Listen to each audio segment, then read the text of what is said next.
Uma dúvida que eu tenho aqui é, quando a gente olha mercado financeiro e essas coisas e os movimentos, eles têm uma conexão com o mundo real, mas por eles serem uma tentativa de aproximar, eu tenho a sensação, e tem vários estudos que mostram que não é incomum que eles exagerem os movimentos. incomum. Então, eu tava falando com o Denner antes de a gente gravar, cara, V4 e G4, os dois estão crescendo mais do que nunca. Se a gente já fosse empresa listada em bolsa, a gente estaria em queda do começo do ano para cá.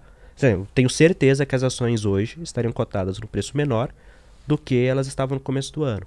Igual a XP, tá muito melhor hoje do que na época do IPO e tá valendo menos. Perfeito. Cara, talvez elas devessem valer menos, mas será que elas deveriam valer tão a menos? Essa é uma preocupação. Cara, dá para responder isso de diversas formas.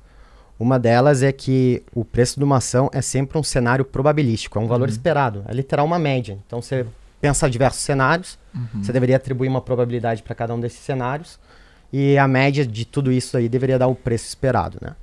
Daquela ação. Tudo mais constante, os cenários bons que você tem para o futuro da V4 ou da G4, eles diminuíram de probabilidade, por consequência da desaceleração da economia. Tudo mais constante, a possibilidade de ter cenário ruim aumentou. Então, a ponderação probabilística do futuro, da trajetória de ambas as empresas está pior hoje do que estava um mês atrás, pensando em probabilidade.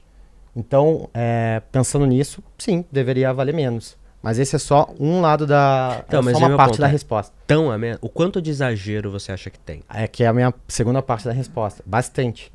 E aí a gente tem que se colocar no lugar dos agentes econômicos, né? Que é quem forma o preço no final do dia. Todo dia tem gente comprando e vendendo ação. Quem são essas pessoas? São os traders, são os fundos, tesourarias, investidor, pessoa física também. Esse cara, ele mexe com um volume muito grande de dinheiro. É um ser humano, não é é um ser humano ali. E ele tem uma aversão a risco, como qualquer pessoa. Qual que é o incentivo dele?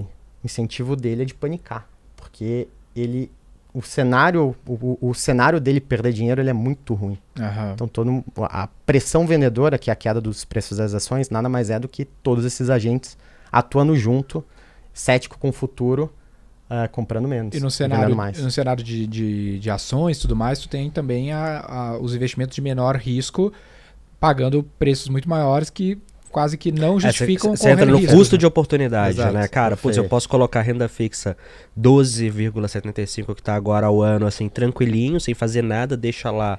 Se eu acredito que o Brasil não vai quebrar, o governo me paga o valor no final, ou eu posso assumir um risco de execução da empresa, de mudanças de leis, tudo isso investindo na renda variável, ou ter toda a dor de cabeça do planeta e investir no meu próprio negócio. O que eu prefiro? E por que isso tem relação total com o Roy Hunter aqui? Porque o investidor, você que está alocando recurso, né, no seu negócio, ou você que está assessorando alguém que aloca recurso, está numa área de marketing, a decisão é a mesma de alocar recurso ou numa ação, ou na renda fixa, ou no próprio negócio através de mídias digitais, o que for. Ou contratação de pessoas, ou vou alugar um espaço maior. Qual que é a lógica de uma empresa pagar dividendos? Cara, não tenho nada internamente que eu possa fazer com esse dinheiro. É isso. Que vai me dar mais retorno do que alocar esse recurso. Do que alocar isso, dar esse tipo, eu acho que eu vou ter um retorno menor do que dando esse dinheiro para o meu investidor. Que vai pegar e aplicar na renda fixa e vai ter melhor resultado.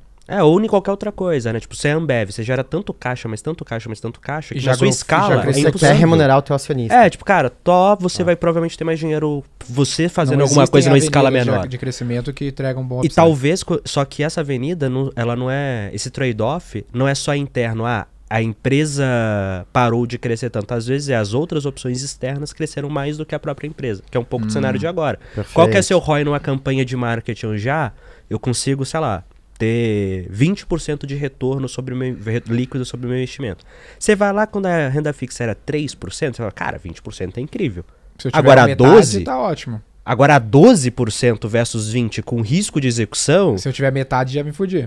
Exatamente, cara, exatamente. Então esse exemplo aí dos projetos que o Ambev toma, tudo mais constante, piorou a probabilidade dele ter sucesso nos projetos.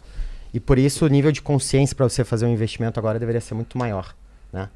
O teu nível de assertividade, ele precisa ser maior, porque a chance de você perder dinheiro aumenta.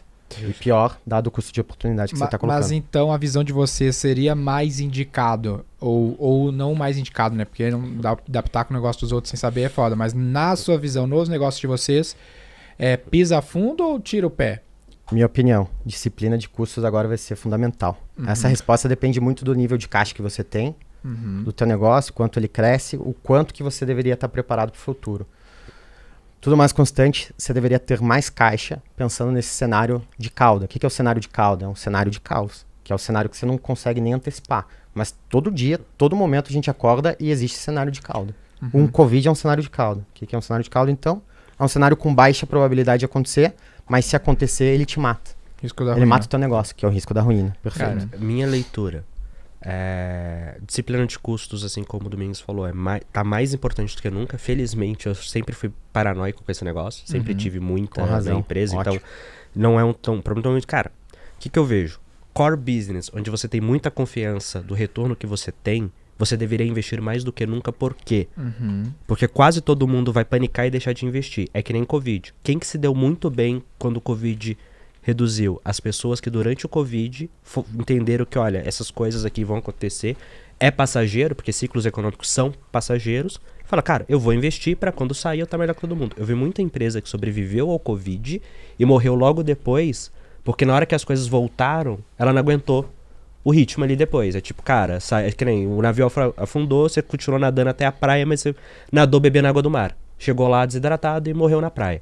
Então, assim, quem tem condições de caixa e muita confiança no core business que tá fazendo, eu acho que deveria, sim, com a boa disciplina de custos, investir. Agora, projetos, você não tem tanta certeza, aqueles famosos, cara, apostas, isso eu diria que a maioria das pessoas deveria dar uma segurada ali e falar, cara, não é o tempo de apostar. É melhor você ter dinheiro no caixa e não usar do que ao contrário. Que volta no primeiro ponto que tu trouxe ali. Então é uma iniciativa nova que eu nem sei o que esperar. Talvez essa vale segurar.